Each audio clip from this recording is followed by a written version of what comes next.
transfer half of your title. No, you got to have the whole title first to transfer half of it away. See what I mean?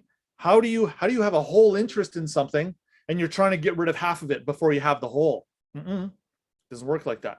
So now that this thing is perfected, the grantee and the trustee show up kind of together. The trustee morphs into the grantee. The grantee has all of it. The grantee passes it off to the settlor, a different party, a different version of you. You accept it as settlor from the grantee. Now the settlor has the whole title. Settlor now says, well, yeah, but wait a minute. I don't want the dirty half. Give the dirty half to the new trustees. Well, who are those? Well, settlor, I'm appointing such and such and such and such as the new express trustees. Boom. You went from trustee to grantor, settlor in one fell swoop. Now the settlor says, oh, and by the way, I'm going to show up later as the beneficiary to this trust, okay? But I'm going to show up in this name, in this capacity, not this one. The settlor can literally be using your last name. Having the surname with the settlor position is okay, because the settlor is literally going to grant that surname to the new trustees. The settlor has to have the thing in his possession in order to get rid of it. I can't go and get rid of something I don't have. I have to have possession of the thing. Do you have possession of your birth certificate? Well, yes, you do. Only you have it. There's your privity. There's your special priority. You are the only one that's capable of negotiating this little certificate. No one else. What happens if you die? Well, this is the whole purpose of having a will in place, so that in the event of your physical death, your interest passes to this person or that individual. Again, this is why having a will or a living trust, they're similar in nature, a little bit similar in creation, but they serve specific different functions. I'll get into the whole living trust versus a will in another episode. That's another whole ball of wax. But again, the point is, this is how we jump from thing or capacity to capacity. Have the thing, prove you've got the thing, give it to another party, they accept it, they now can negotiate it. And by negotiating it, they're disposing of an interest, such as a legal title. A security interest and legal title mean the same thing. So again, we have evidence of a legal title. It's in your back pocket. Perfect. So dispose of it. Get rid of it. Why do we want to keep clinging onto this thing and saying, aha, this is me. I volunteer to pay this thing's debts. Why, when you don't have to?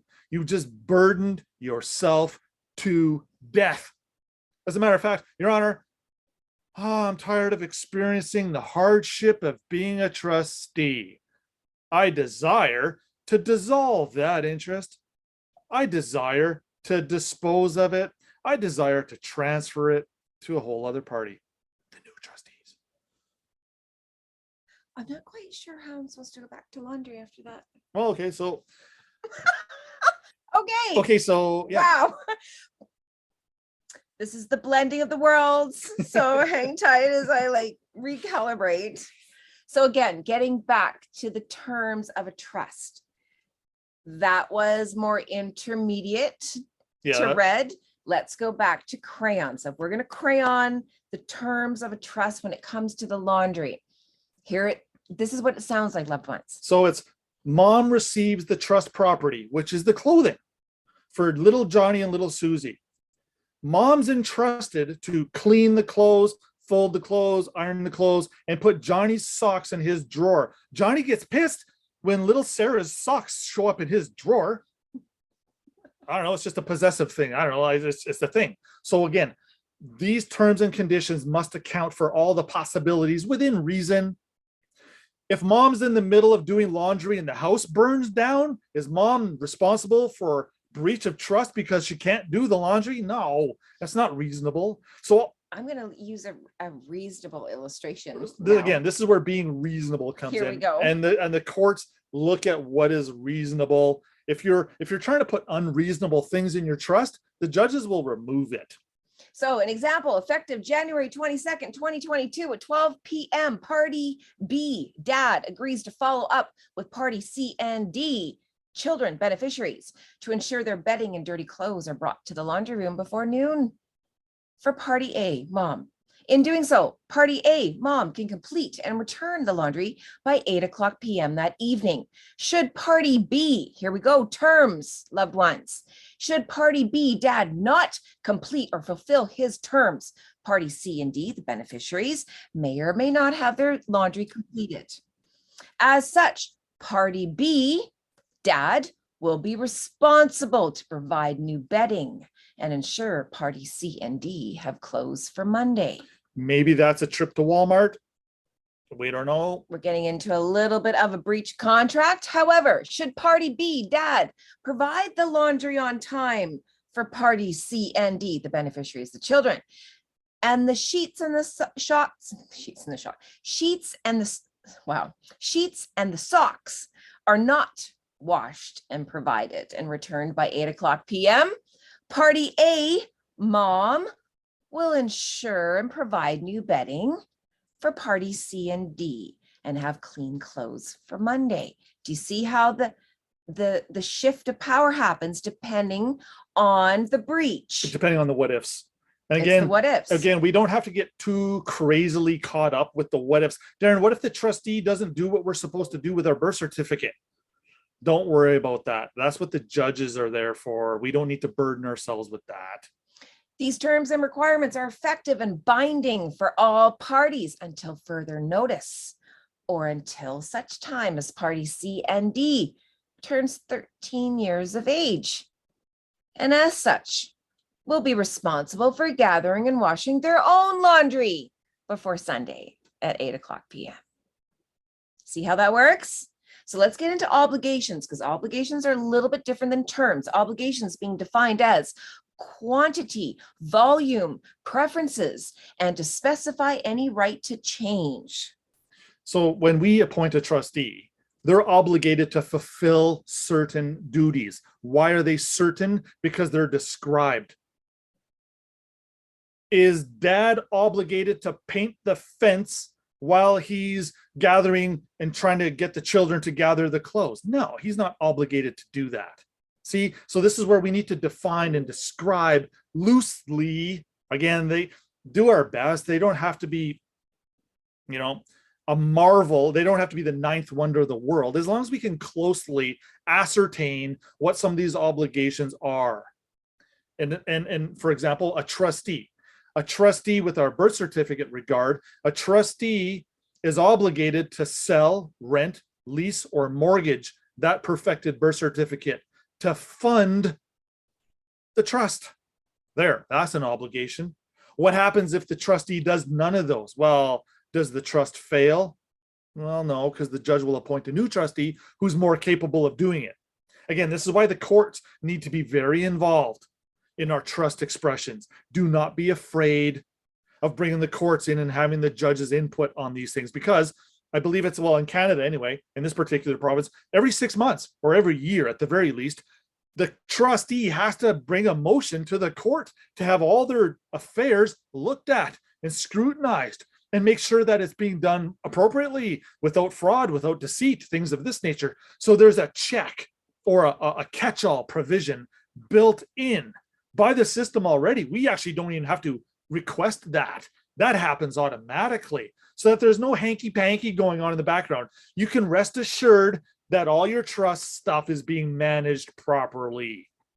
So I want to get into number 5 before we take a quick little break here on what are the penalties of breach. Loved ones, this has to be in any trust. A breach being defined as an act or breaking or failing to observe a law, an agreement, or code of conduct. So what happens if either party, not just one, the settlor does not just define if the party breaches it, it's if all parties breach any form of the agreement. What happens? Create scenarios to avoid loopholes. So when we talk about, for instance, with children and creating penalties for their breach, let's talk about how we do not mean discipline. A penalty may be okay if Johnny doesn't gather his clothes and bring them to the laundry room on time. Little Johnny's not going to get his clothes done, washed. Is that a penalty? Is that a discipline? What else could Johnny maybe suffer because he didn't fulfill his end of the bargain? Well, maybe, Johnny or Sarah, they don't get to go shopping for new clothes because they're not looking after the ones they already have. Is that a discipline? Well, not really. Kind of a penalty, though. What happens to dad if dad doesn't manage the children? What if, again, this is where it comes down to blame. Are the children to blame because they didn't bring their clothes to the laundry room by Sunday at noon? No, it's actually dad, the trustees, to blame. It's the trustees' job to make sure the children bring the clothes to the laundry room. Aha. Now, what are the penalties for breach here for dad? Yeah, mom. Okay, so now we're talking. Okay, so yeah, moms and wives can now come up with a list of shit that they can penalize dad. Breach. So again, we need to encapsulate, or we need to include the possibilities for breach and what does it look like. Again, you can put a loving, humorous twist to this one, but there's not a lot of humor involved in the breaches when it comes to our birth certificate trusts. There's no room for or margin for error there. If it is proved gross negligence on behalf of the trustee, they start at 14 years in federal prison. Starts. It's a big deal. That's a big freaking deal. Because when you are entrusted with property that does not belong to you, and if you mismanage it or you abuse it or you take advantage of it for your own affairs, that's deemed gross negligence. That's a breach of trust, and a judge will smash trustees for that negligent behavior. So we have done some breach of terms and obligations within the trust that we have designed for you, loved ones. So go take a little break. We'll see you back here in 5 minutes, and we will show you a living trust.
Okay, so here we go.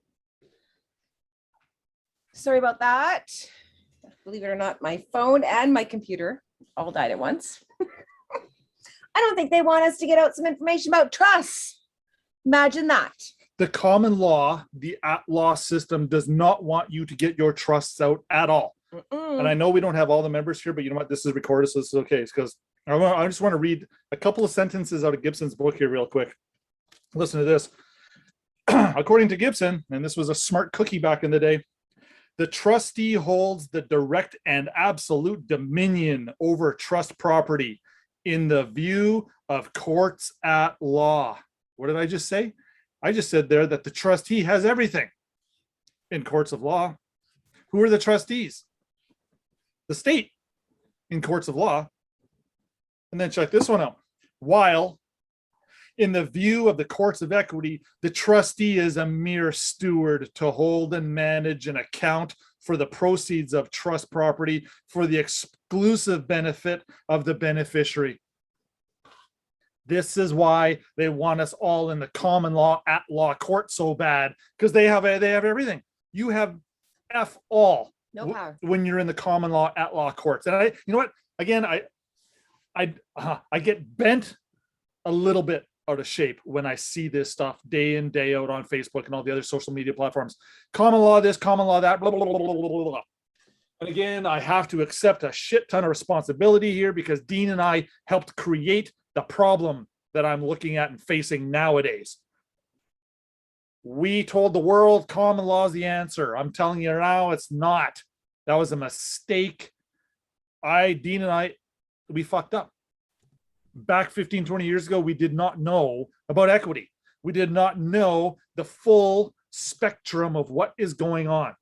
So again, they want us trapped in these common law at law courts because we can't express trusts. We can't express beneficial interests. We're screwed entirely. And that's where Satan wants us to stay, is in those bloody courts right there.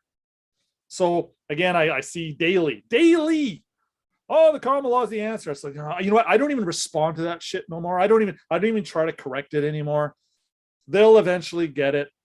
I eventually got it when I went to jail enough times. And when Dean went to jail enough times, we finally got it. And we started relying on equitable doctrines to get our asses out of the slam. Using common law is not going to do anything for you except for benefiting the state. Okay. So moving forward. So getting back to laundry. Yeah. Wow. I know. He's a fire hose. I get it. All right. So when we talk about the different penalties, the different breaches that can happen, it's about buttoning up your trust.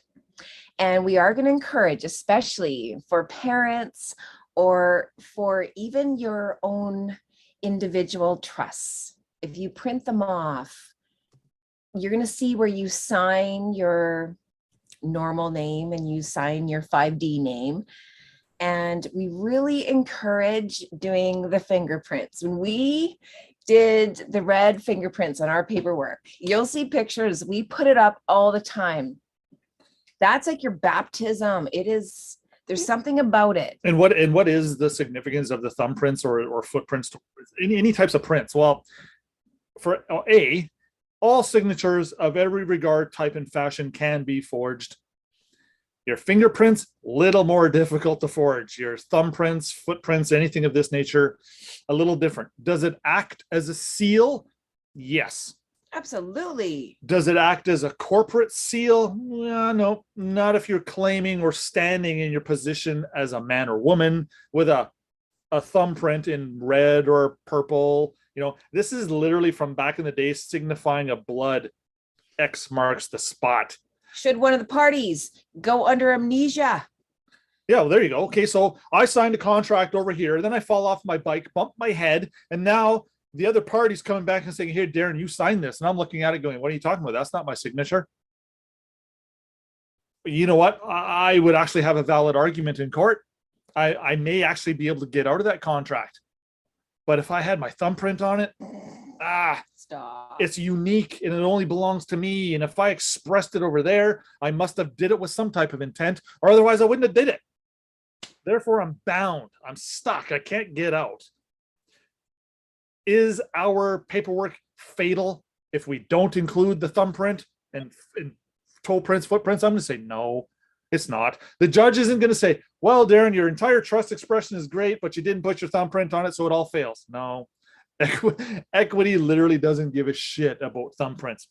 It doesn't, but it's super cool. It's pretty cool. Like, just do it. Like, go get like a red ink and put your thumb on. Just do it. Or purple. Just once. And when you're putting on your birth certificate or any of your court documents, there is something flowing through your body, loved ones. Because we are literally here. This is a word you may want to get familiar with. We are impressing upon the record. Imprinting.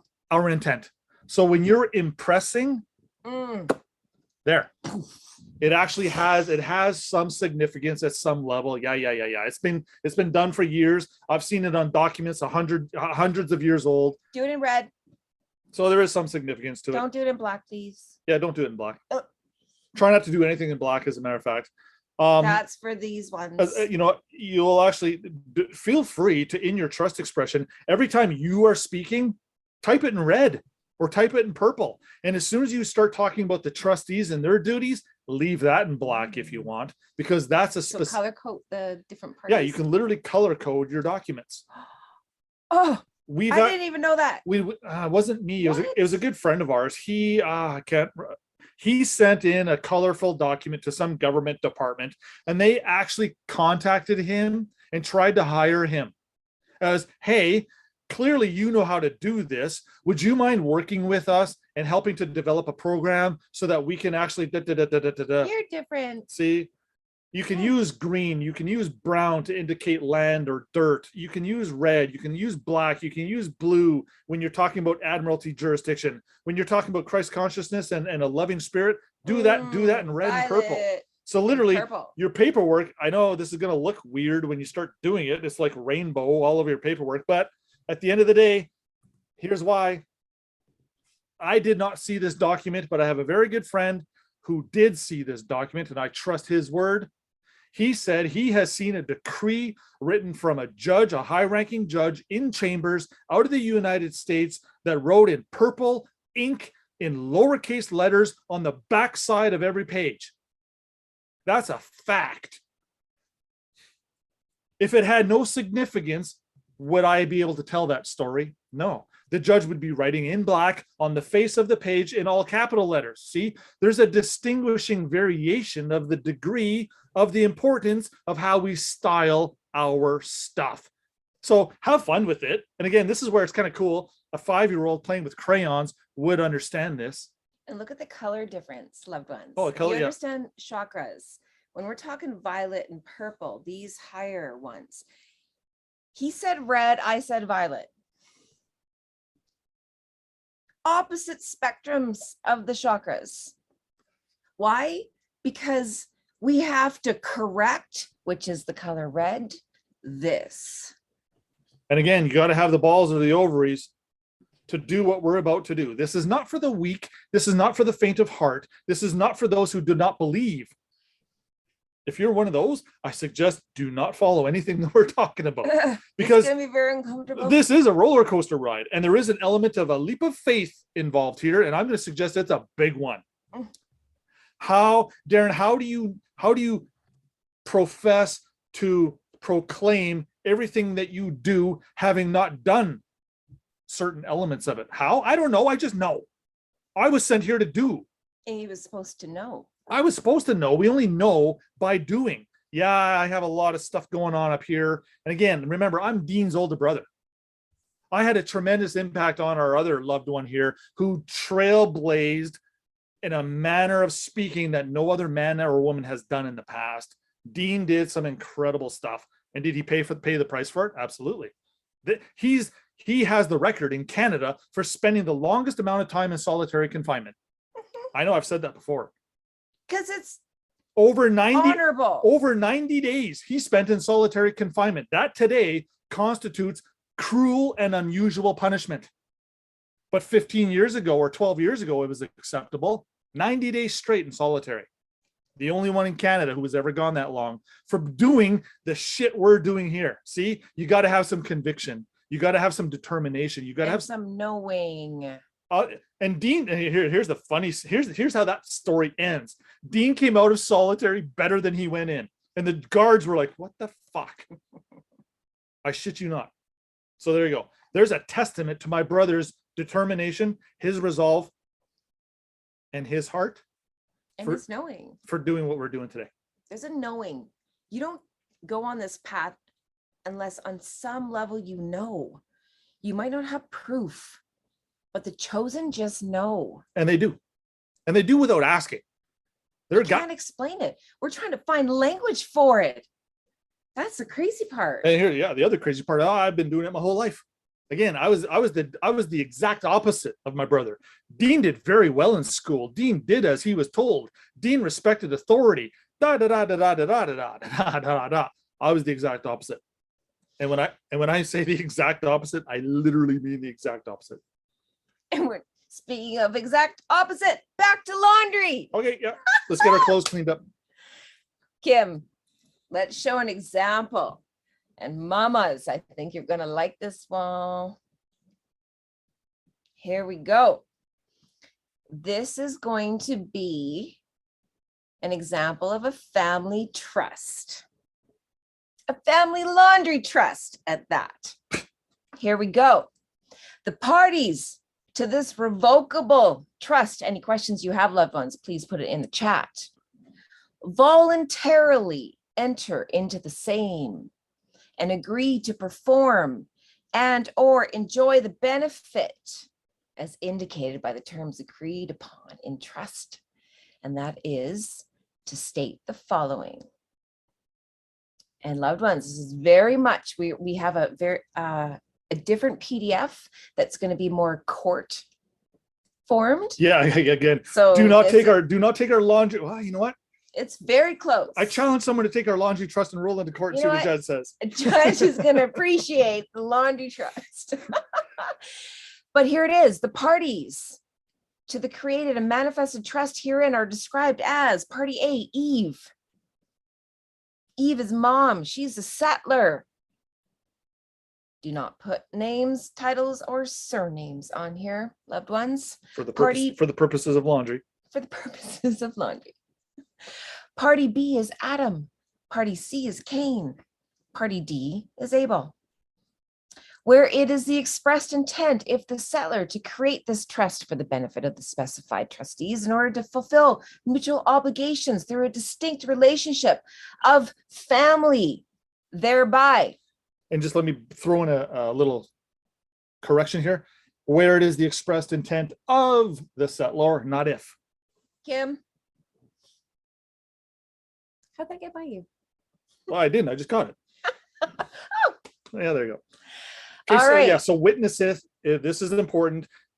So believe it or not, loved ones, I actually took literal constructive elements out of real trust creations and I dropped them in here. So although we're wrapping this up in some humor and some funny stuff And crayon on purpose, there are elements of actual legitimate stuff mixed into this document. Okay, give her that by a deed duly executed and attested to and effective as of January 22nd, 2022 at 12:00 p.m. Party B, Dad, agrees to manage and follow up with Party C and D, beneficiaries, the children, to ensure their bedding and dirty clothes are brought to the laundry room before noon on Sunday in trust for Party A, Mom.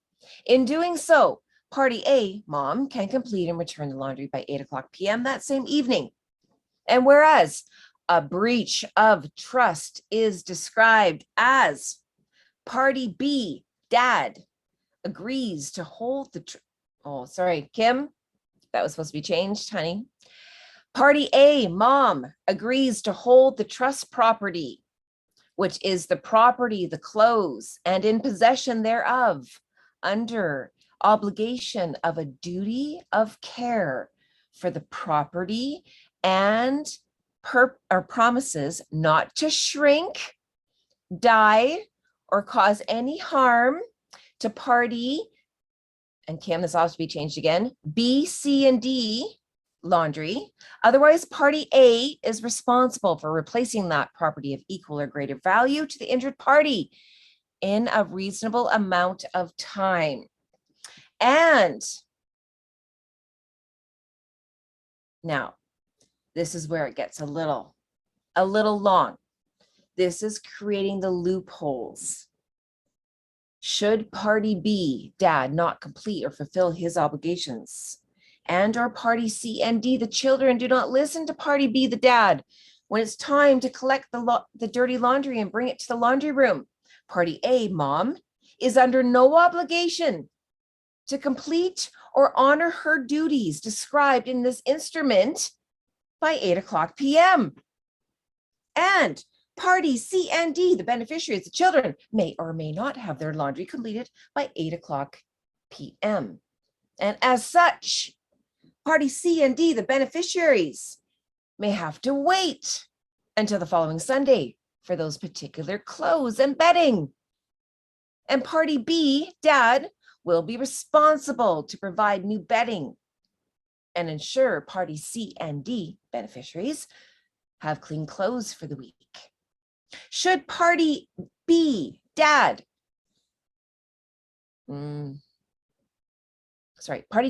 should party B, dad, provide the laundry on time for parties C and D, the children, and party A, okay, so again, you're starting to learn the language. See how wordy it is? But that's court, get used to it. Does not wash the sheets and socks and return them by 8:00 p.m. that same evening. Party A now, mom, the settlor, will provide new bedding and ensure party C and D, the beneficiaries, have clean clothes for the week. Do you see the different breaches of contract that can happen? These terms and requirements are effective and binding against all parties. Listen to this, loved ones. Have this in your trusts until such further notice, whether in writing or verbally, made by the settlor, mom, or until such time as party C and D, the beneficiaries, turn 13 years of age. And as such, will be responsible for gathering and washing their own laundry every Sunday before 8:00 p.m. And whereas party A, mom, reserves the right to amend, this is big, and alter the terms of this agreement held in trust by the parties at or before the day and time in which she does the laundry, made at her sole discretion. This special instrument of trust is underwritten and duly attested to and made in accordance with and by the terms indicated above, and the parties affix their respective endorsement without reservation other than those specifically written above, and let it be done. Okay, so loved ones, again, if mom did not reserve the right, if she does not want to ever change this contract or this agreement, this trust, then we would have titled this thing an irrevocable trust. But because mom needs to be able to amend this thing on the fly, this needs to be classified as a revocable trust. So let's move into a deed of revocable trust. Kim, this is the one, loved ones, you'll be able to print off. This one's more situated for court, you might say. Yeah, there's a few more nuts and bolts in this one. So let's talk about that.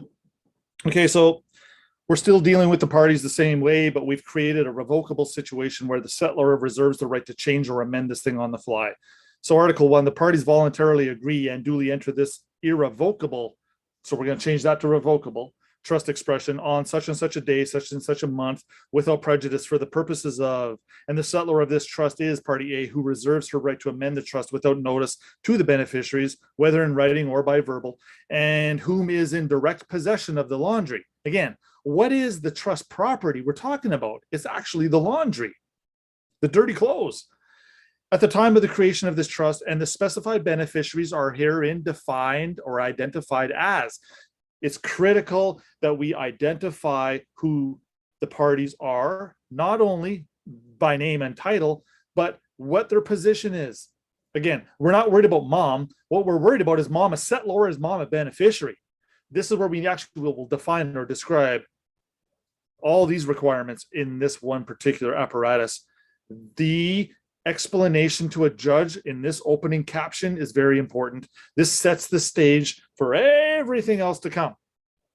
So, whereby the above, the settlor has the power to appoint a trustee. See, again, this is where, in order to execute a power, you actually have to describe the power to exist. You actually have to describe who has it and if they're entitled to exercise it. These are little nuances that are very important for trust expression. You have to have the right in order to grant something.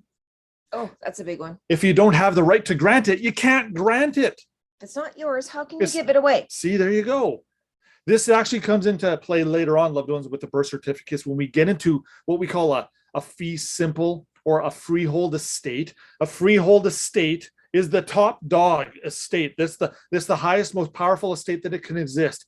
Every other estate that may result from this one is called a derivative estate. So these are primary components that we need to get our heads and minds wrapped around.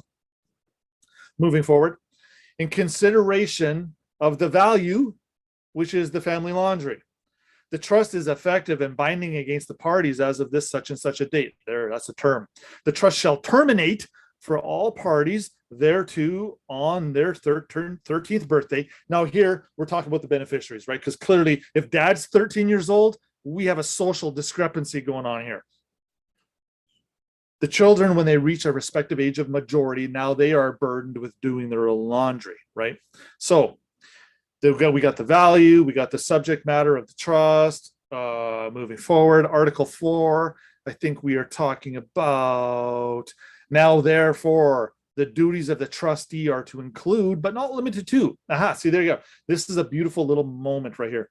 We're trying to define some loose obligations, some loose terms, but we're not bound to just those. Again, if you did not put, but not limited to, you literally just boxed yourself in to whatever it is you were talking about a moment ago. The duties of the trustee are to include steps 1, 2, and 3. That's a box. That's a box. Well, what about 4, 5, and 6? Well, you don't get 4, 5, and 6 if you don't talk about the possibility of 4, 5, and 6. You talk about the possibility by suggesting, but not limited to steps 1, 2, and 3. Managing the trust and its affairs, namely described as making sure the other parties deliver their respective dirty laundry to the laundry room by such and such a time before the laundry is scheduled to commence. The trustee has an interest in the laundry. The trustee has an interest in the trust property. He is not willing to be seen in the public naked, right? He wants his clothes clean too. And therefore, it is within his scope of duties to ensure the trust requirements are met. Unless you've got no problems walking around naked, okay, maybe this trust, maybe you might want to tweak these terms and conditions. The breaches of trust are defined as, again, 1, 2, and 3. Get creative here. In terms of our birth certificate trust, if the trustee fails to deliver or register their interest in the trust property, that's not the beneficiary or the settlor's fault, Your Honor. That's up to them. So would it constitute a breach of trust if the trustee didn't register their interest at land titles? Well, yeah, kind of. That's part of their duties. That's part of their obligations. They're supposed to register their interests. And believe it or not, when it comes to the birth certificate trusts, once we express this thing properly and we appoint new trustees, they become the new registered owners, not you. You volunteered to be the registered owner of that stupid certificate. That's why you're responsible for it. Aha. So we undo that problem by appointing new trustees, appoint them the registered trustees. They register their interests. They become the liable party. So what are the penalties for the breaches? Well, the penalties, as according to the laundry agreement, they're not going to be 14-year jail sentences. I guarantee you, any mother that tries to imply a 14-year jail sentence on her children for not bringing the laundry, okay, come on, no. Again, being reasonable here. But in the real world, when it comes to expressing our trust and having these trustees appointed, if they do not fulfill their duties and obligations, they get held to the fire immediately. This is why we provide something called an indemnification clause in our trust expression. What is the indemnification clause, Darren? It sounds something like this. The trustees are indemnified for any wrongdoing, for lack of knowledge or lack of intent, or if they kind of made an oopsie doops, not on purpose. Okay, that's what indemnified means. You're not held, you're held harmless. You're held in a higher regard because you're still trying to do your best. However, indemnification does not apply to a trustee who willfully commits fraud, perjury, theft, organized undoing of the trust. If it's proved that the trustee is found guilty of any of these things, that indemnity clause does not stick. The judge has the power to send a trustee to jail for 14 years. If it is proved in a court of equity that the trustee took your trust money and invested in a Caribbean plot of land in his name for his benefit. This is why a lot of the trustees are, I don't want to say scared or hesitant, but they're like, oh, walking on eggshells. Because lawyers, many of them are familiar with dirty practices. If they get caught doing dirty practices now, oh boy, what happens when a lawyer goes to jail? I would not want to be that guy or woman. I was going to shut those visuals down. As a matter of fact, okay, here's another one. Yeah, but Darren, the lawyers never go to jail. Come on. Yeah, you know what? In the at-law public system, you're right, they don't. But you know what? We're not talking about that. We're talking about the equity private side. Do the lawyers or judges go to jail? Absolutely they do. If they're found in acting in unbecoming behavioral techniques that harm or bring discord to the trust, absolutely they can go to jail. As a matter of fact, I saw not long ago a YouTube video where there was a woman judge in the United States, I don't remember which state, but she was found guilty of aiding and abetting her brother-in-law when it came to some kind of immigration laws and immigration something, where the brother-in-law was bringing immigrants into the country and the judge was signing off on the paperwork, doing a whole bunch of nefarious stuff in the background. The YouTube video literally shows the sheriffs underhook the judge's arms, like under here, and they literally drag her out of the courtroom. And I shit you not, she goes out of the courtroom like this. On her heels. She's as stiff as a board and she's being dragged out of the courtroom. So there you go. That system does eat its own when it comes to fraudulent behavior. As it should. And absolutely they do. So again, when I hear all these comments, oh, the system's corrupt. Yeah, no, it's not. We're the ones that bring the corruption to the system, which is why we're penalized for our behavior and our intent. No, the system's not corrupt. How can the system be corrupt when Creator created it? Wrong. And speaking of Creator, let's speak more equity. Here we go.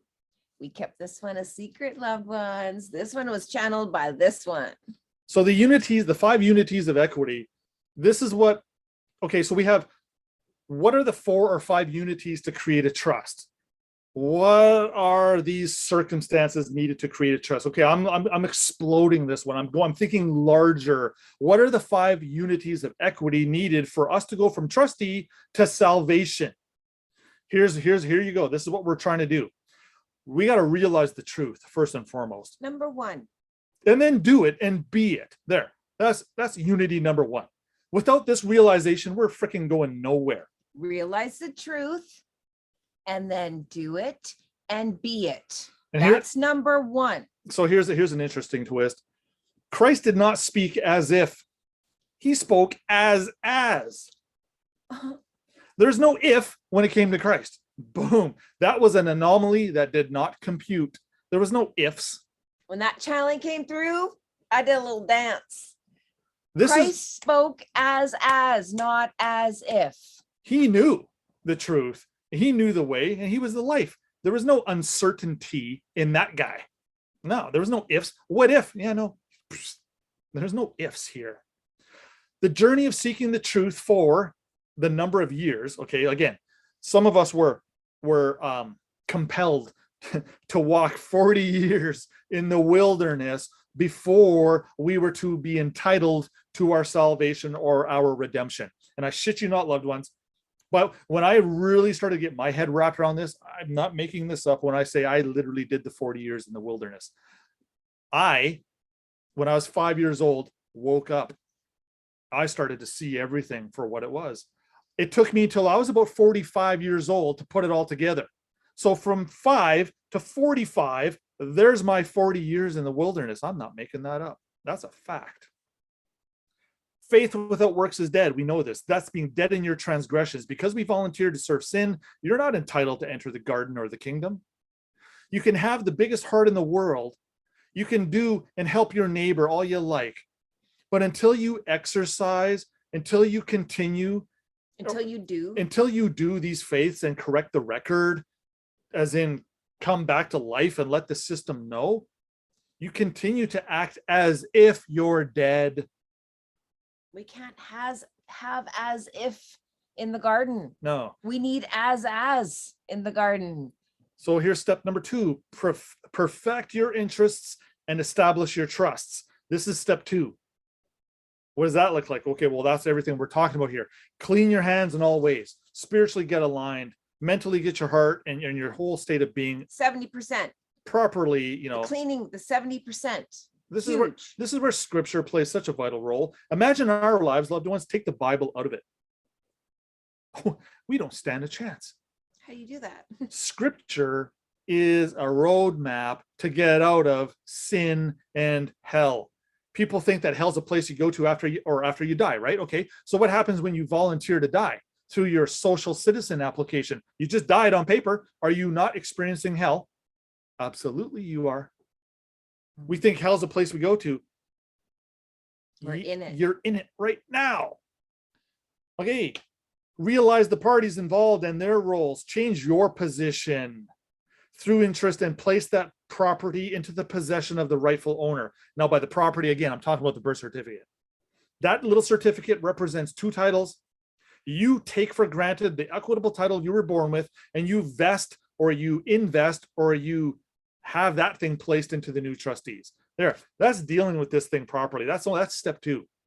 Step 3, the trust as a result, your worthiness and your entitlement is restored.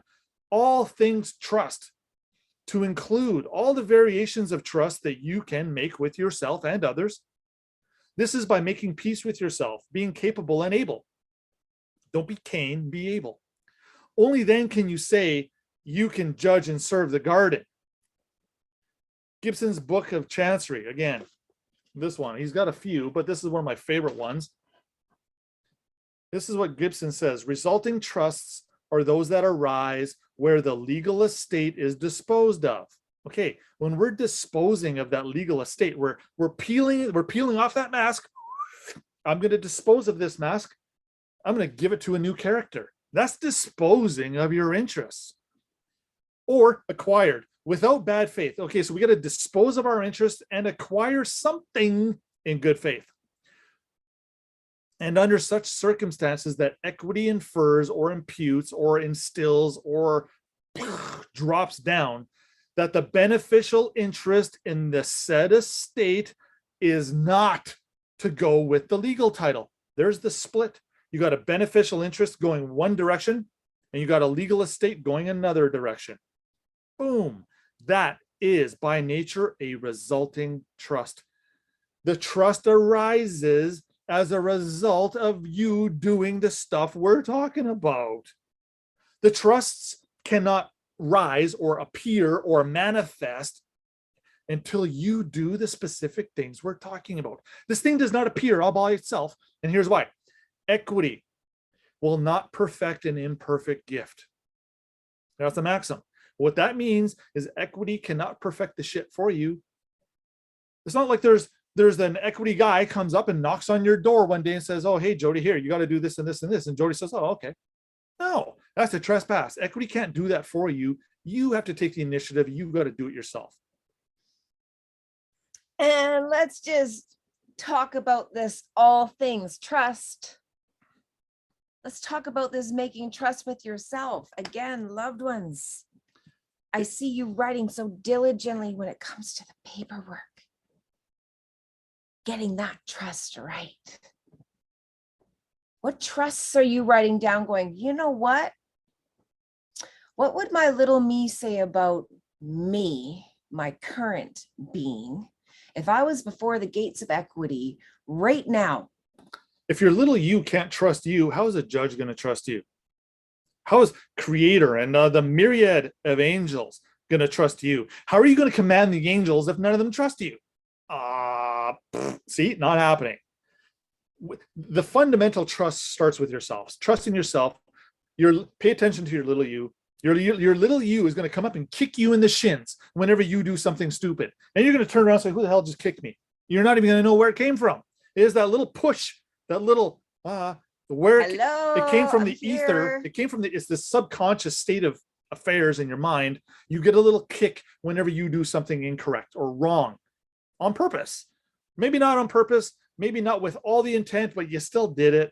And again, if you wake up in the morning, you got a bruise on your shin, you're like, what the hell? I didn't have that yesterday. It's probably because you did something in your dream shitty. And here's the thing, worthiness and entitlement, that is all about your little you. So if your little you has had any traumas or pain or lessons from actors that you asked to come online that you haven't gone back and set the record for around worthiness and entitlement, you be clear, it's coming. And there's no skipping. And this is where, again, anybody of you or any of you who have looked into any of these equity books in the past, equity's primary remedies are this. Equity will take jurisdiction to correct a mistake, an accident, or a fraud. Now, if that's equity's primary agenda, now you go back, talk to your little you and say, oh shit, I made a mistake here. This was an accident. And I actually created a fraudulent situation here. Go back with your little you and think of as many accidents, mistakes, and frauds as you can. Start correcting them within yourself. This is how you kind of empower yourself. This is where you raise your vibration. This is where you get empowered, is by correcting your wrongdoings. And creating trust with him or her. How do you expect to be forgiven of your wrongdoings if you have no intent to fix them? Come on. Your little you is going to flip you the bird. Exactly. And that's how it should be. You got to go back and actually patch. Yeah. My mommy and daddy's not ready. Send them back. Exactly. Doesn't matter how big your heart is. How much I just want to help people. Go back to your own castle. Go help yourself. Go learn trust. Go learn grace. Go learn empathy for yourself.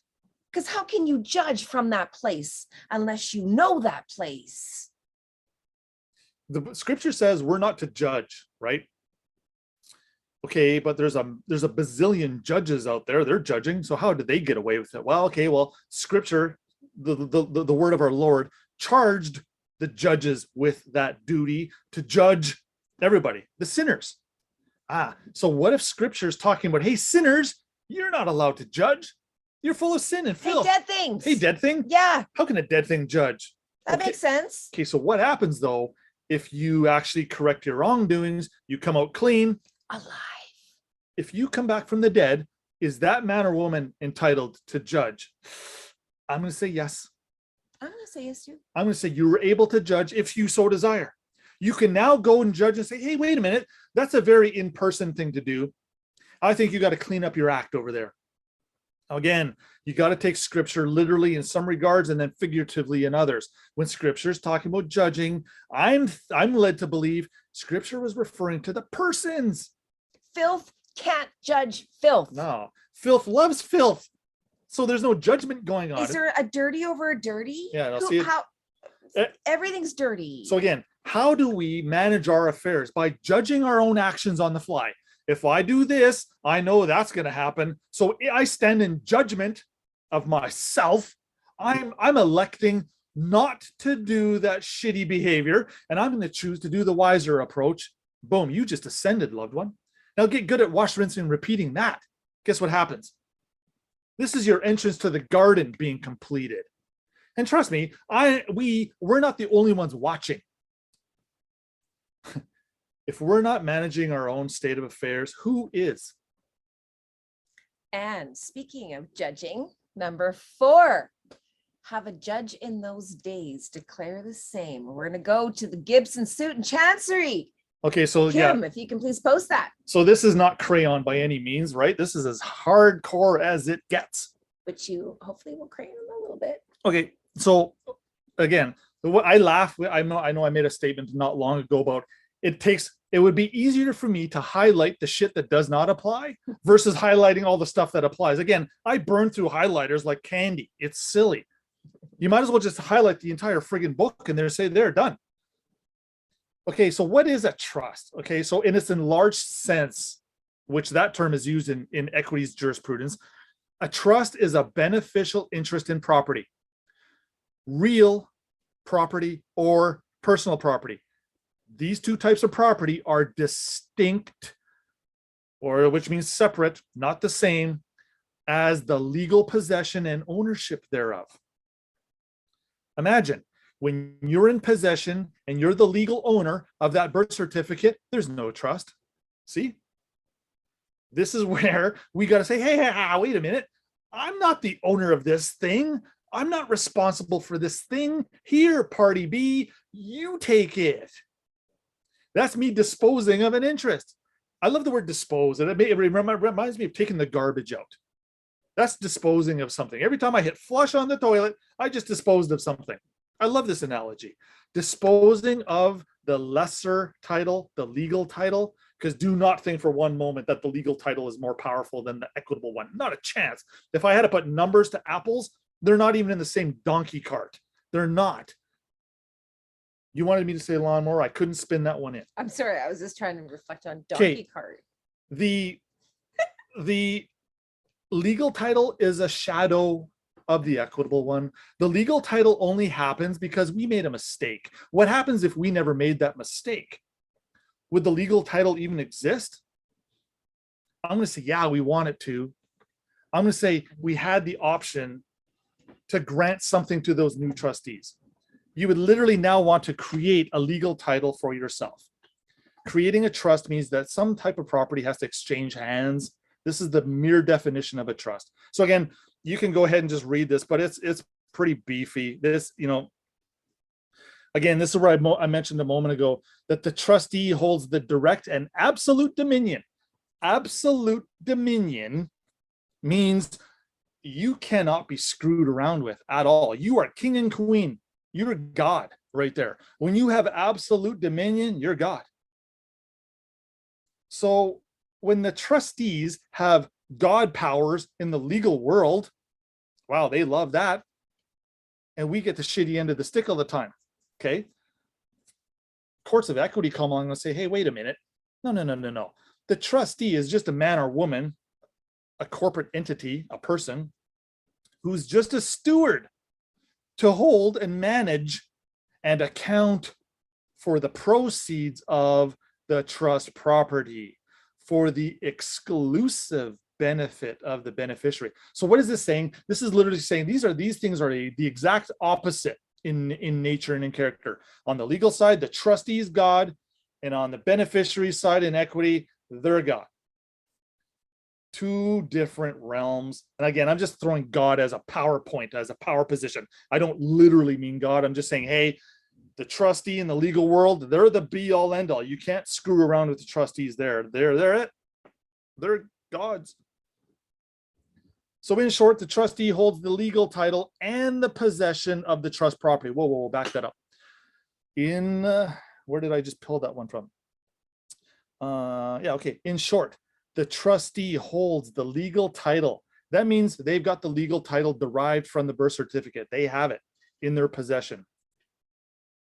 And of the trust property. This is what I was saying earlier on in our presentation here. Let the crown do all the owning. Let the crown own the car, the boat, the house, the helicopter, the yacht, whatever it is you're inclined to do. Let the crown own it. You don't attach to that physical world. Let those corporate constructs attach to it. You get to just sit back in the background and have the equitable enjoyment or benefit of it. That's something I still argue with Dean with today, as a matter of fact. Dean still wants to own everything. He does. And this is probably because when we were kids, again, I think I've mentioned this before, he used to stack his coins, his quarters and his nickels and dimes, and he'd stack it. And I guess when I'm 5 years old, I'm looking at this thinking, you know what, little brother, I'm not going to allow you to worship money like that. So I literally would take his stack of coins and go spend it so that he didn't have to worry. So that I relieved Dean of his burden of worshiping money by spending it for him. Point is, let the crown do all the legal owning. We do not want to legally own anything. No. But as a trustee over here on the legal side, we do own everything legally, which is why we're burdened with having to pay for it all. Wrong. We need to undo that one. And you know what? That's easier said than done. After 30, 40, 50 years, 60 years of living and being here, we're so attached to owning things by attaching that name and then claiming that to be yours. That's some programming that's actually hard to undo. You get to take with you what you get to take with you on the other side. So trust that. So as a general rule, property of every kind and form, real and personal, may be made the subject of a trust. There, that just said everything out there, everything in your life, past, present, and future, may be made subject of a trust. Any person who has the capacity to hold and dispose of property can impress a trust upon it. This is you waking up and saying, hey, wait a minute, I don't want to be liable for this car payment anymore. This is stupid. I was never meant to be this. This is me playing a fictional character in some Monopoly game. I'm going to impress a trust upon it. And now I'm going to refer, or I'm going to dispose of that interest. I'm going to transfer it to the party who ought to be doing the paying for it. It's not you. Children of God don't pay for stuff. And here's another example. If you do any digging on Lewis and Clark were like a couple of explorers, like, I don't know, 200-300 years ago, who were, in their canoe, and they're going all over the place, and they're exploring and they're doing stuff. Lewis and Clark never had to pay for anything.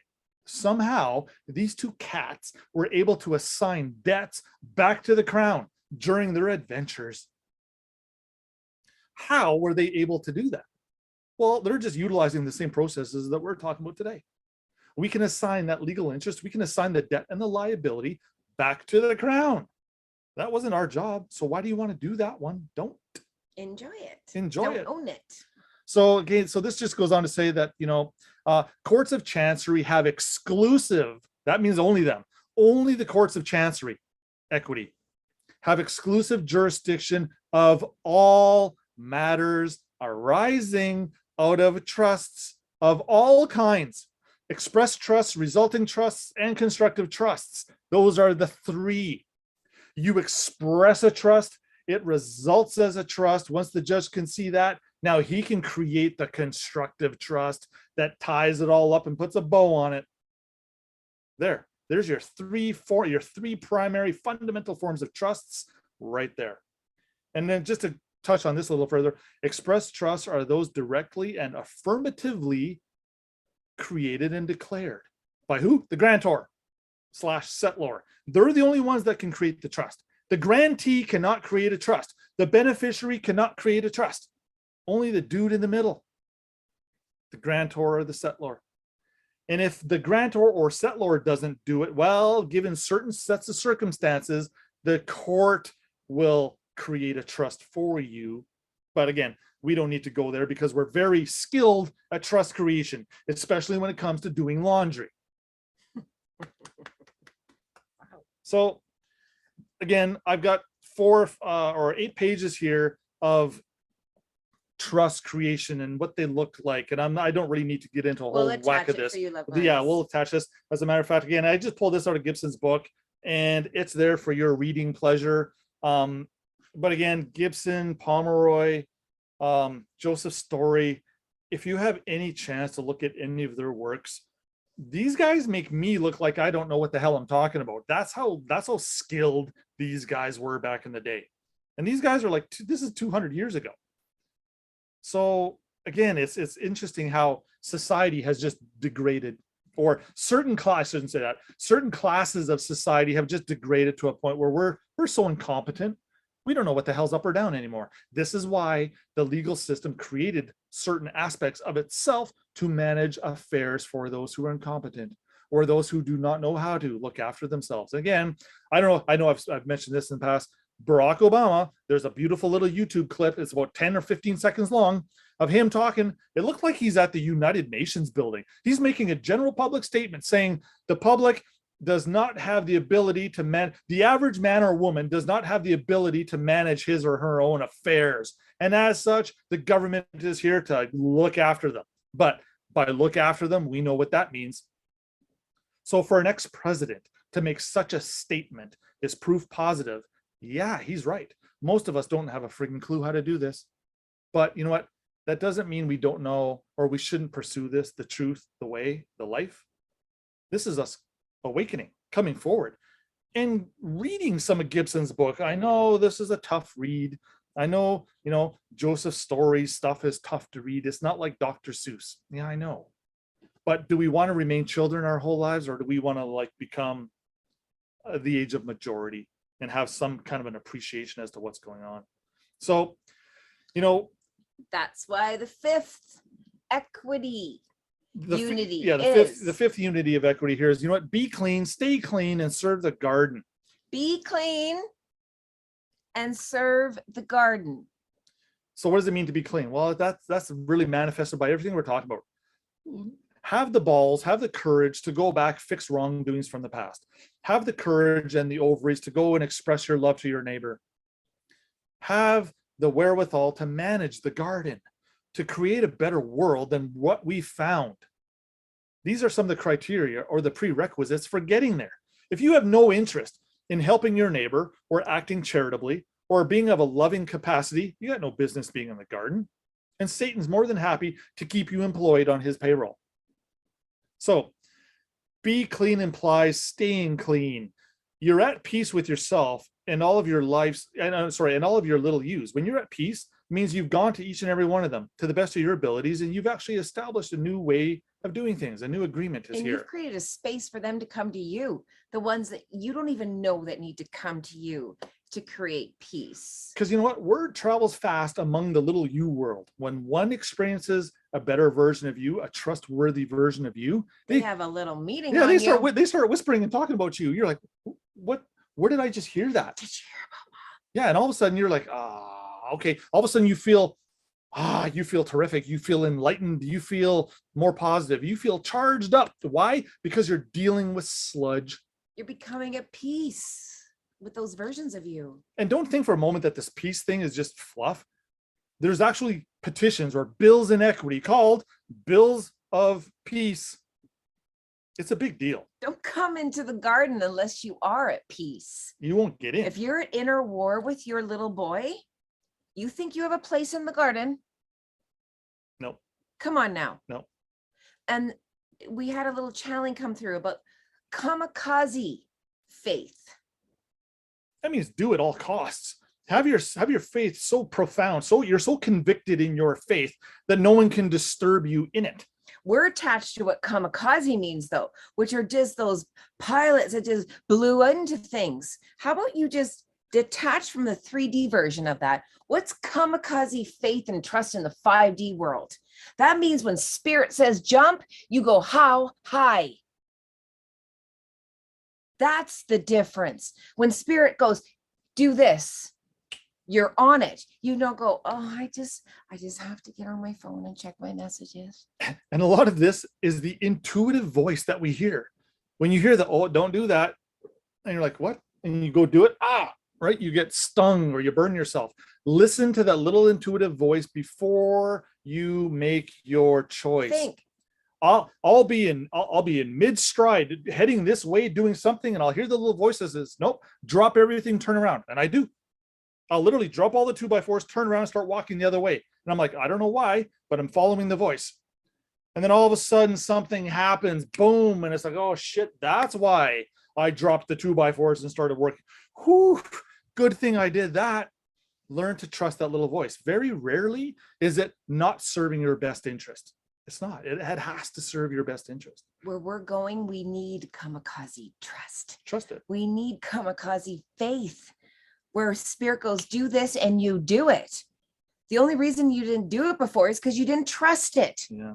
So what happens now when you trust it and you do it?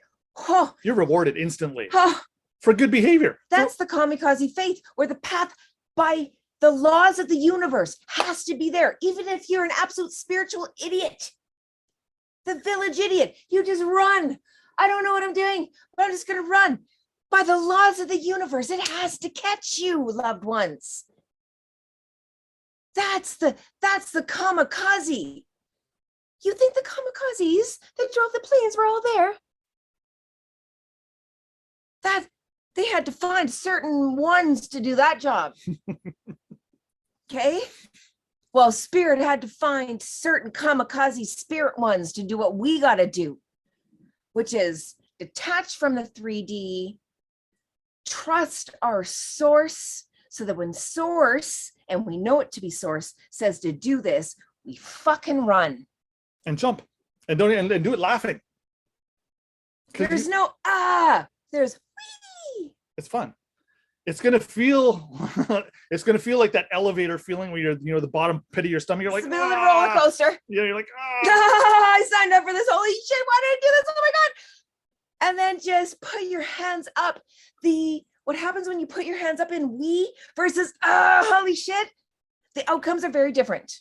That's you displaying your faith. When you jump, knowing things are gonna work out, you have no doubt. You have no fear. They can work with that. When you're full of doubt and full of fear, you're full of sludge. So staying clean means dealing with your sludge. Stay highly intuitive. Can you come into the garden dirty? No, not a chance. With all your programs and your bullshit, you're spewing that all over the beautiful, clean garden. Your superpowers are a result of you following your intuition. You never get your superpowers when you're always doubting, and you never do. It just doesn't work like that. So we're suggesting this includes acting and feeling like a psychic medium. You are.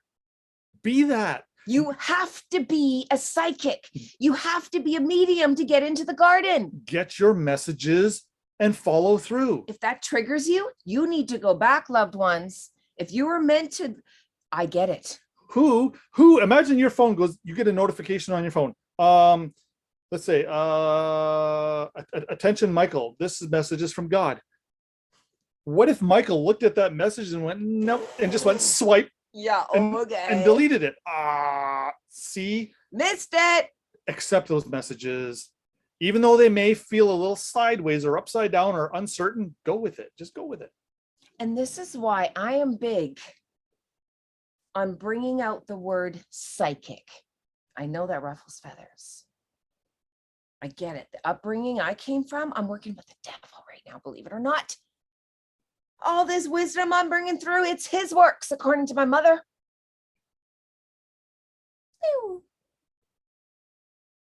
And like I said to her the last time I saw her, well, then high five, Satan. We're helping a lot of people. Because this is the thing. You have to be a psychic. You have to be a medium. It is mandatory for the garden. Why? Because you have to be able to hear, see, feel, and know what spirit wants, what the garden needs. What's the point of having you in the garden if you can't hear management? That's literally what Spirit said to me today. What is the point of having you in the garden if you can't hear management? So if you have no spiritual skills, if this whole spiritual woohoo, the whole 70%, my side is very, yeah, I like Darren, but Jody, she's a little bit much for me. Hey, hi. We're the management of the garden. And I'm here to teach you how to hear them, or there's no place for you. Here's your Nasera. So if you want to be special, you want to be chosen, you probably have cords to being a psychic. It probably disturbs you. You put programming in place for that, so you work through it. Yeah, that was literally beaten out of us through the course of public schools. As we all know, or parents or religion. All of that, right? For me, that's what it was. Yeah, we started out in a certain regard, and then we were transformed. We became the manipulated, So all we're suggesting is go back, realize, hey, wait a minute, I wasn't wrong. I was right. And then I was led onto a course of entire discord after that because I didn't follow my heart. I didn't follow my intuition. And therefore, I actually accept the punishments because that was my fault. My breach. My breach. So accept your punishments, your lightning bolts. If you do something that engages the lightning bolt and then you run around trying to avoid the lightning bolt, it just gets worse. So you know what? Stand there and take your beating, humble yourself and appreciate the lightning bolt for what it is, learn and move forward. And he can actually speak this because I witnessed him experiencing a lightning bolt. There's only been one in my 11 months of being with him. It was so amazing to watch him move through his own lightning bolt where he knew better. He didn't listen. And at one point I was just watching him, admiring all of this, knowing what was happening. I'm like, can you just give me some words for this? And he goes, I knew better. I know this now has to happen. It has to unfold. And then I'm going to do better. That's the process of righting a wrong. He didn't try to get out of the lightning bolt. He stood there in the fire of it going, hi, give it to me. And if anything, the lightning bolt, the fire was smaller because he actually stood in it going, because he acknowledged it. He wasn't fighting it. He knew we were supposed to do something. There were distractions to do something different. He didn't listen against his better knowing. So then when things went sideways, he sat there and he literally took the lightning bolts and bit them. I saw them. They were quickly alchemized. It was magnificent to watch. I've only seen him eat one. It may or may not have been because of my influence. And that's the whole point, is I influenced him when he knew better. Just because I thought this is what we were supposed to do and he followed along when he knew better. So when we had no power and no heat, and we're sitting there looking at each other going, fuck, why did we do this? And we're sitting there going, rocking, looking at each other going, okay, all right. Literally, I don't know how many times, ask my queens. I applaud them going, nice. Do you see the power shift of that? This actually establishes and displays your trustworthiness. It actually displays and shows your ability to manage yourself. Because if we're going to skirt around and try to avoid heat, lessons, then it's hard for them to trust us because we're just not proving ourselves able. Rather than being in them, applauding as you're in your fire, going, nicely done. Well done. Got it. Literally, your fires go, spirit giggles. So have the courage, have the confidence, jump in. Don't be afraid of the heat. It's only temporary, and you're going to come out of the other side much better than when you went in. So again, don't fear that stuff. So Kim is going to give a quick little summary on the documents that are going to be available and shared. We're going to take a quick little break, and anyone who wants to stay on after, we welcome you for messages. Michael, you will be the first among them. We'll be back in 5-ish minutes. Okay, everybody. All right. Yes, everything we have shared with you today will be shared. I know you have the questions. We have mentioned it. As always, we share these materials. They will be available on the Telegram chats. In the comment, it will be a link to the Dropbox. If you missed it or you're not part of the Telegram chat, we have loved ones here that can help you get on there. It will also be in the comment section of the YouTube video. Yes, this will be uploaded. I know the question's coming. And the link in the Dropbox will be there. I strongly recommend you download and save it on your end because, well, Dropbox is Dropbox. So that's all I have, and we'll see you guys in 5 minutes.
Yeah, just say no. We'll answer all.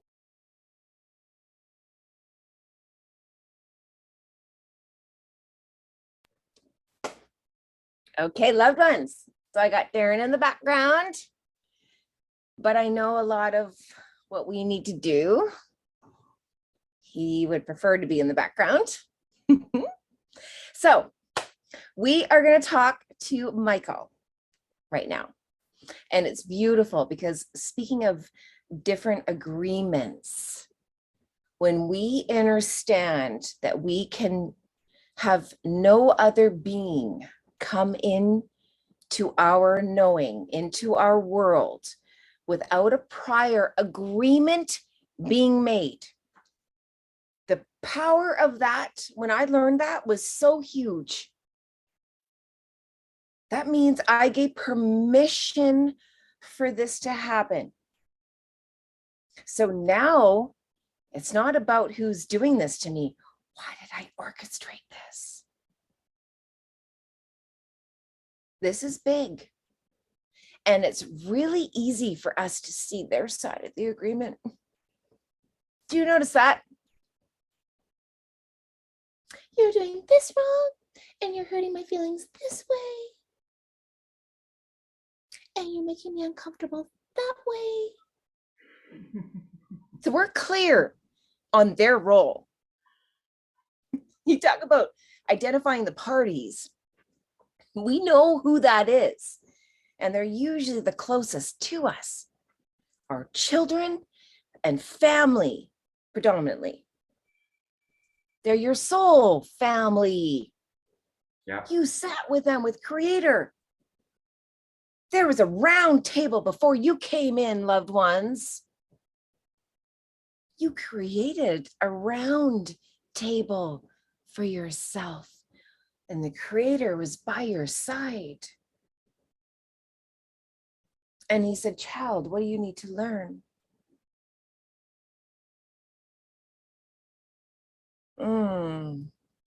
Feel that for a moment. I haven't even tapped into that energy. That's going to make me a little teary. Because I remember my conversation with him.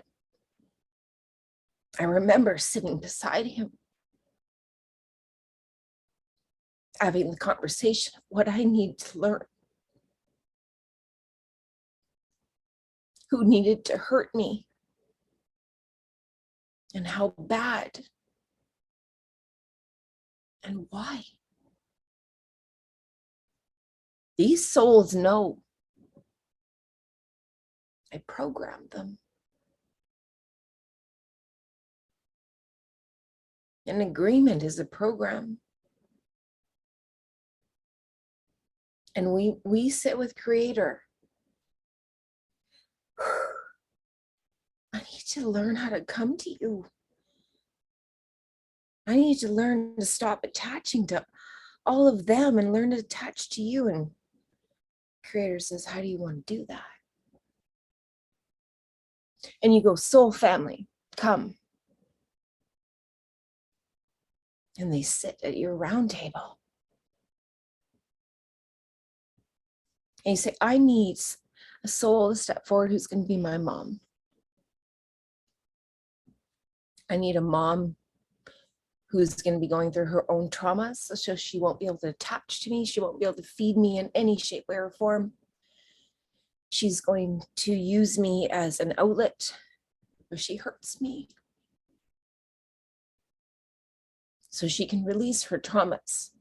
So I can feel what it's like when an energy is not in fluidity. It's not in nature. I need this mom to not fill my cup in any way.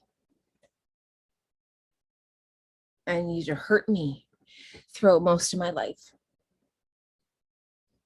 And then I need a father to step forward, a father energy who will enable this so I can learn a dysfunctional relationship. I can learn different feeding sources. And then I need a sibling to come forward. One where we never get along. So again, I cannot connect to you. And Father, I think if I place these beings in place where I can't feed from them, then I'll learn to come to you. But if I don't, next layer of souls, round table, step forward. If I don't learn within this spectrum, I need these actors to step forward. To hold that mirror to me, where I look to men to fill my cup, to make me feel worthy and special, pretty and loved.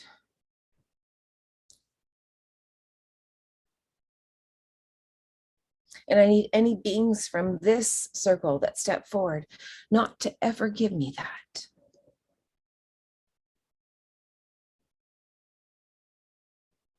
And you create layer upon layer, like a trust, loved ones.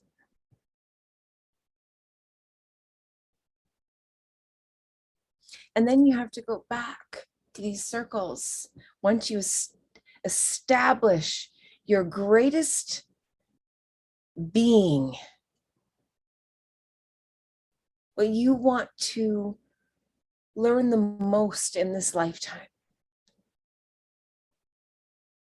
And then you go back and you have to recruit your soul family. That's actually the biggest challenge. Rips my heart out. Do you know what we have to, how much we have to convince these souls on the other side to do what they've done to us? Do you have any idea how much you have to convince soul to hurt you?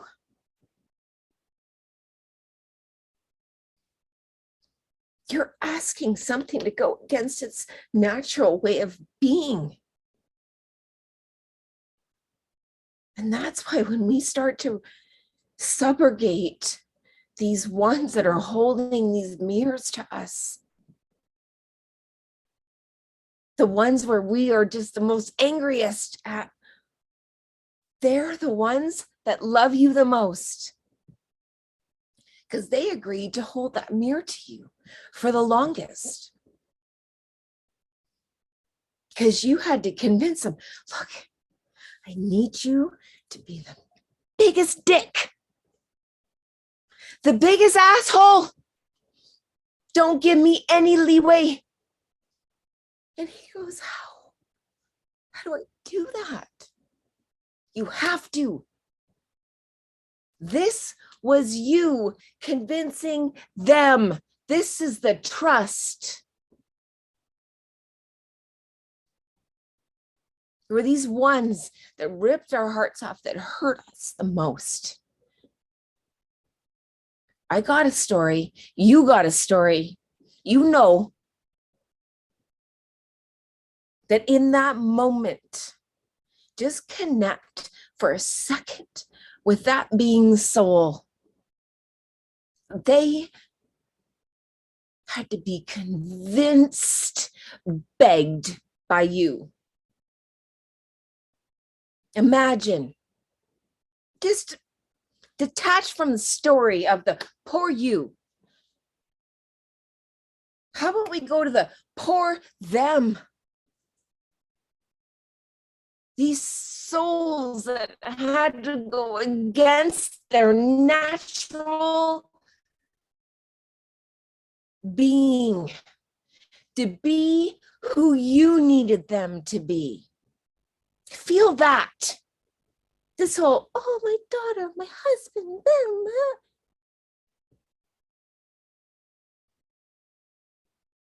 Stop it, loved ones.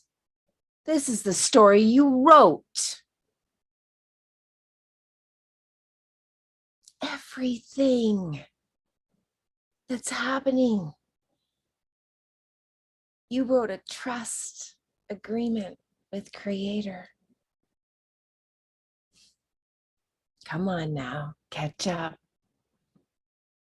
Feel this. What do you think we're talking about today? You. You created a trust with Creator. A you trust. The parties are you and all the actors that you had round tables with. Should you be out of alignment? So if you're getting lightning bolts, you don't like what you see, you're out of alignment. Come on now. This is what this is about. Own your shit. Self-assess. Do a tap in.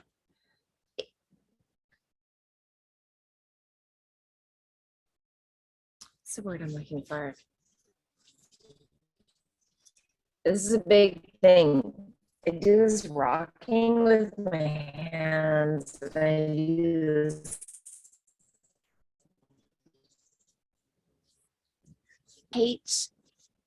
Take your hands, and with Reiki, it was up and down. This one's around. And notice which way it goes, which way it's natural. Usually it's towards you. Loved ones,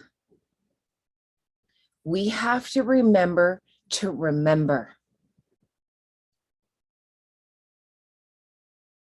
When I see the language of some of our loved ones who have been with us,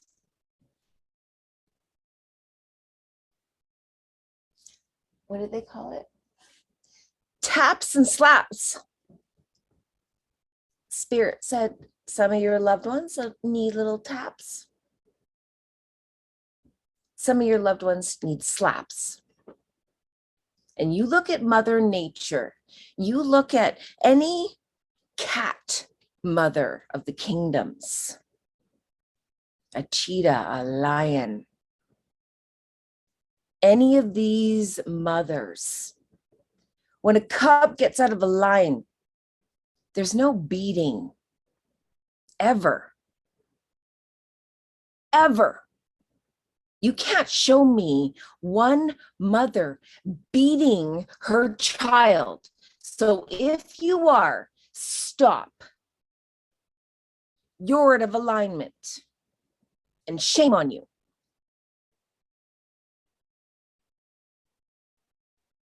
If you look at the animal kingdom, a mother does a correction. Should that cub not see it? And very rarely will you actually see a mother go and correct her cub for the second time, because usually the cub gets it on the first one. But should that cub not get it on the first one, you be clear, it gets it on the second, because there is never a third. And this is the universe. I know I'm disrupting some of you. Please go back to our disclosures. Don't bitch about me. Go back to the disclosures. I know I hold a strong energy. I'm meant to. This is about bringing in a new energy, a new way of being, a new way of understanding, new filters.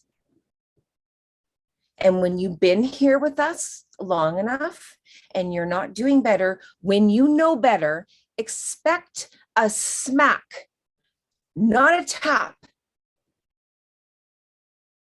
If that smack disrupts you, how about you go look at yourself and see why? I can guarantee you it's because the alignment that's coming in is because you are out of alignment of it. It can be no other way.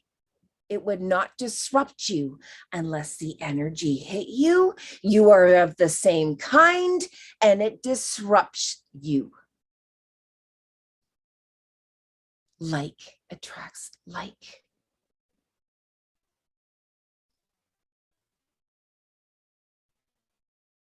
We need quick results.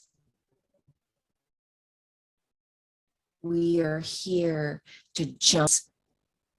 Sorry, my internet I can see is unstable. But Michael, speaking of energy, the first thing I want to say to you, brother, is these ones that are attaching to you. So to catch you up, loved ones, Michael has some people that are attaching to him in a dysfunctional way, and he does not know how to manage this. And he will add more information, but first and foremost, these ones that are attaching to you, be clear, their cups are empty. You will learn this, loved ones, as you raise your vibration and you put more potency into your cup, more want from you, because they're starving. So you can give them your energy. Hear this. You can continue to give them your energy through chords, or you can teach them how to get their own. And Michael, this is where you're at, my friend. So share your story a bit with the loved ones, and let's do a live reading. Okay. Thank you, family, for being with me today and for supporting this live healing. Much appreciated. And I mean, this is it. This is us. This is us fumbling and bumbling through our new roles and our new relationships. No, with this each is other. not us, Michael. This is you. Well, what I've Well, been no, experiencing- we are not going to bring in other energies, friend. So this We is are going to speak of you. So this is what I have been experiencing, is just hashing out just exactly how we relate to each other now that we realize that we have seen that we have brought in some certain dysfunctional trust agreements in the shadow realm of the past, being able to observe that in others around us and in ourselves, and realizing that we really are attracting this energy. I think that Okay, hold up, Michael.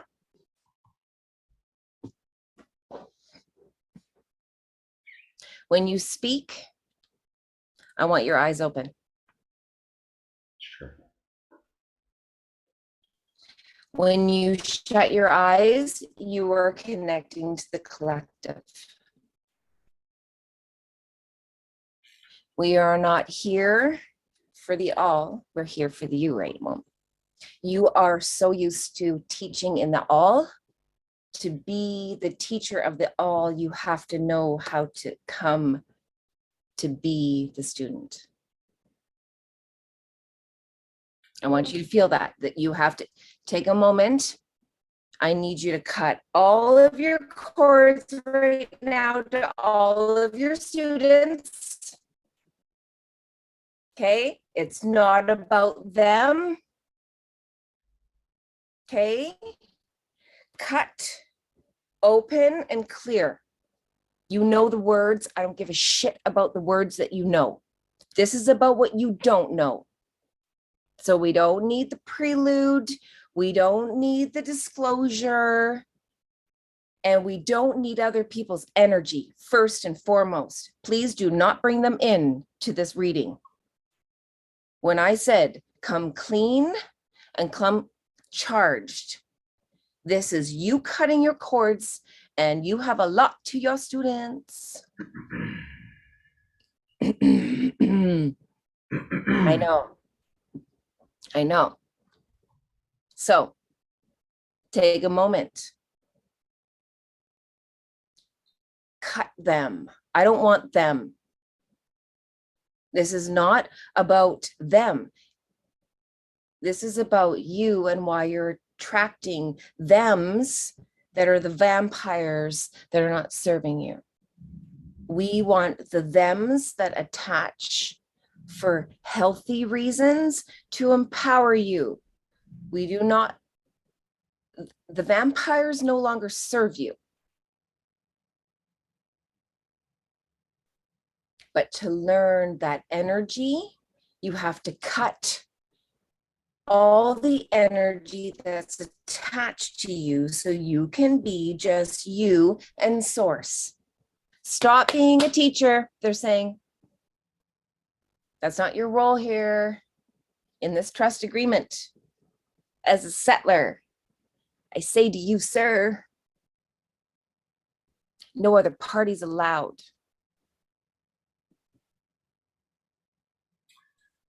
And I think that that's been one of the realizations for me, is that I need to come back to me and see what was happening in some of the attachment, and realizing that I had certain attachments going on as well that I was forgetting about. And because of being wrapped up in looking at the whole and the we and the healing and wanting to be the healing facilitator part of it, forgetting about the self and what the self brought in, what I brought in, remembering that these beings that are coming into my existence right now are really a mirror to me. And I thank you a lot for bringing that forward to me the other night in some of our comments. I feel that some of that had been lost in me, and that I needed to come back to remembering that what I'm really seeing is really a mirror towards me. And it's the like energies that I've attracted and have allowed because of the comfort. So it's taken a little bit of soul searching to realize just where I'm sorry, I have to interrupt. When spirit gets too loud, I have to. Here's the thing, Michael. We know who the teachers are among us. Open your eyes, please. Michael. Oh, am I locked? No, I'm. No, I'm just saying, keep your eyes open when I speak, please. Because when you connect, it takes you to, I need you to stay here and then go there. I get it, but stay here for now. Hold on. Sorry, my internet just showed it was unstable for a moment. This is not, again, about other people. And when you get to such a state where you're the only teacher, where no one's teaching you anymore, Scott, Michael,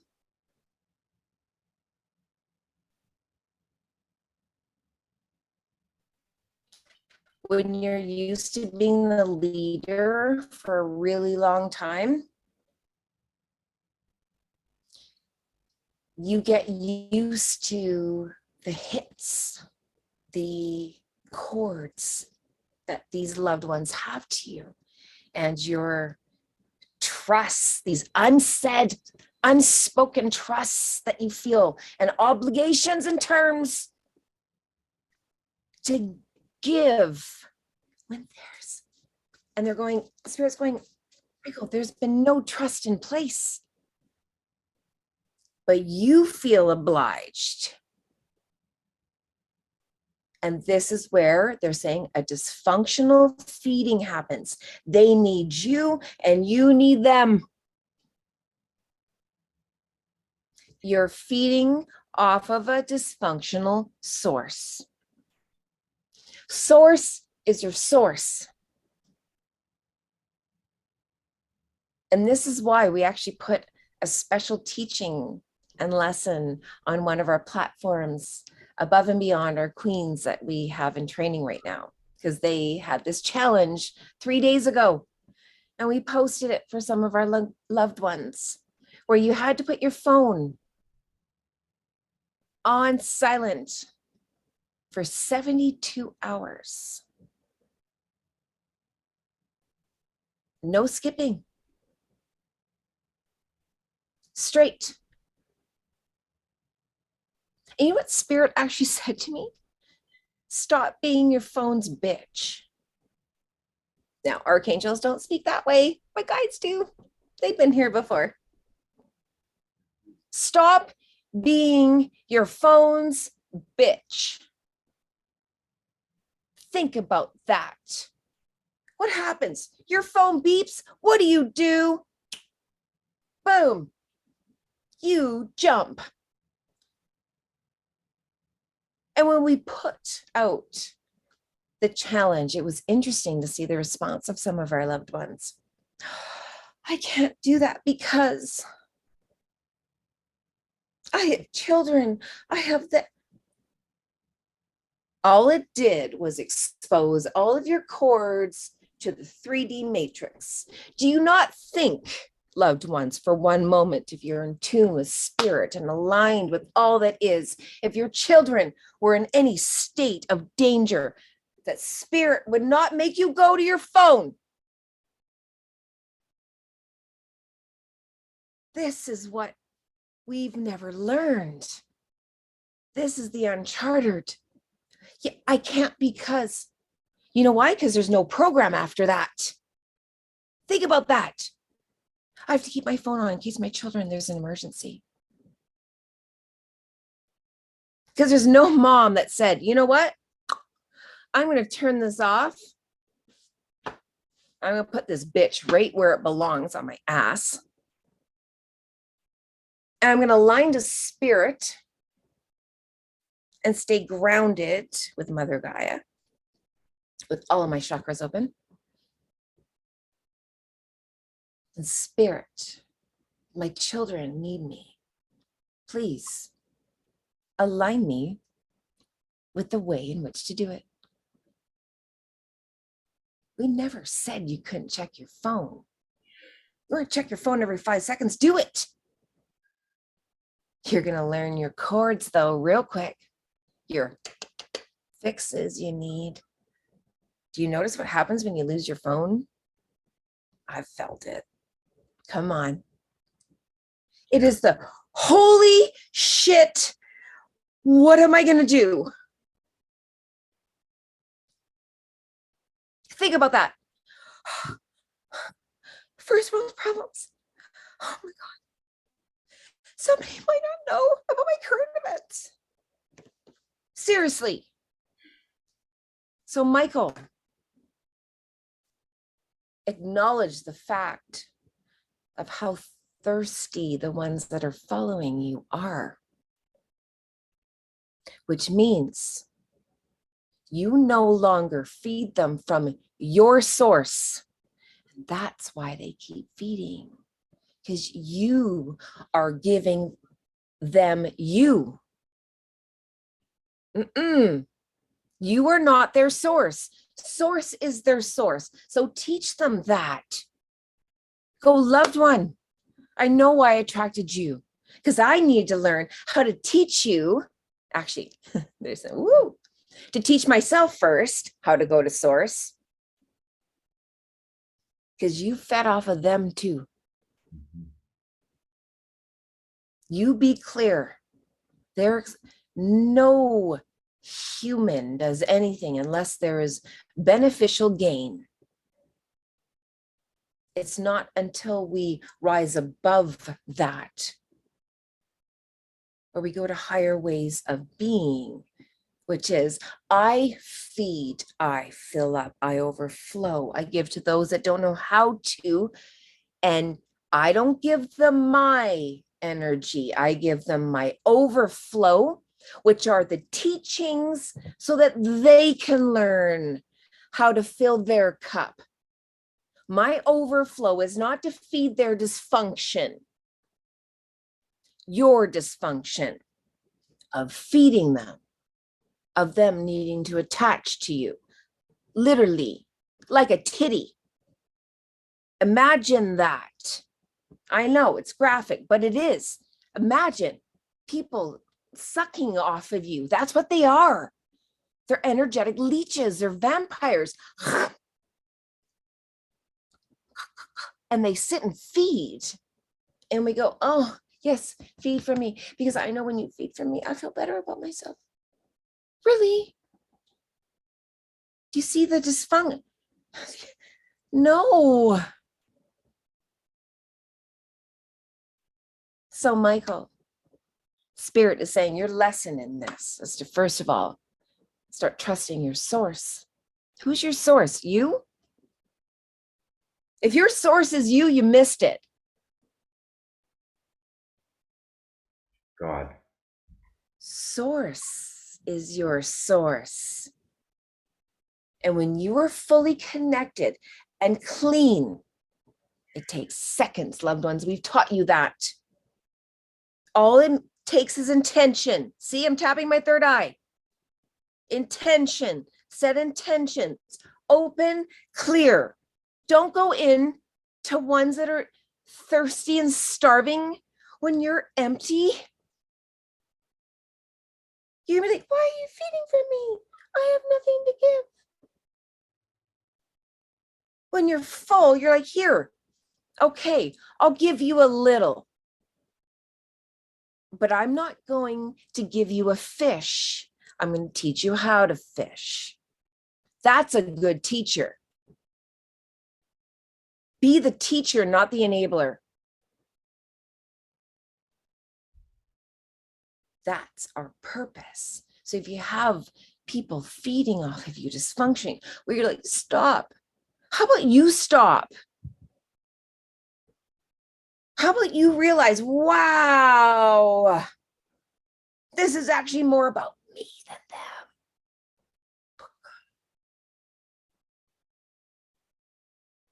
I need to tap in to my source because I'm actually drawing sources from other sources that are dirty. I'm making dirty agreements. I got to get back to my soul agreements. These are the timelines we speak of based on your choices, your frequency, your channel, your line that you go on. So, Michael, it's quite simple. It's very simple. Darren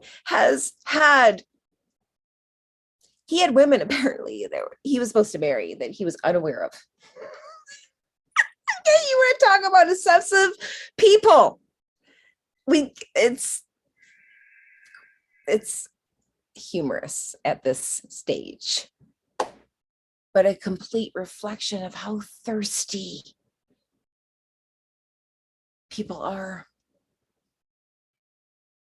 how starving they are of knowing, of energy. They know it's in them. They just need a beacon. Be the beacon by being your light.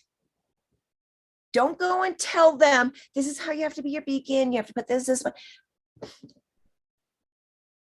Be the beacon they want to be. So they go and look at you and go, holy shit. Wow, that's awesome. I want to do that. Yeah, girl, I'll teach you. But I'm not dropping my light for you. This is what you got to do. This is how you set your foundation. This is why I'm so strong. This is why it doesn't matter what comes at me. We aren't fighting the dark. We're holding the light. Very different. When we talk about going back to the castle, what we're doing is not fighting the dark. We're holding our light. And if enough of us hold our light, do you see what happens? Light connects between light, because like attracts like, and up we go. You won't have any more attachments, Michael, because you will not attract actors to come online to reflect that they are feeding from you and you are feeding from them in dysfunctional ways. That's all this is. It's very simple. When you connect to your source and you hold that space, and in Queen's School, we talk about this. It's very different from going, oh, this is how I feel, everyone. versus this is my truth. Do you feel the difference? When you fight people, and then you try and push them back. Great resistance. Exactly. Be it. Know it. Ooh, my both ears is filled. Ooh. When you're in that space, no one can come in. That's why your truth is your truth. No one can mess with that. And you don't have to fight them. If they disagree, it doesn't matter. This is my space. Hold it. Don't let them put their, be you. This is what I stand for. This is what I know. And my intentions are to grow and be greater than this. And I welcome the actors that come online that I've ordained so I can learn this as quickly as possible, so I can jump to timelines I've never known. That or something better. Feel that? Imagine timelines you don't even know about. And now we're back to breathing. You know why you're breathing? This is new air you're breathing. You're on a different level.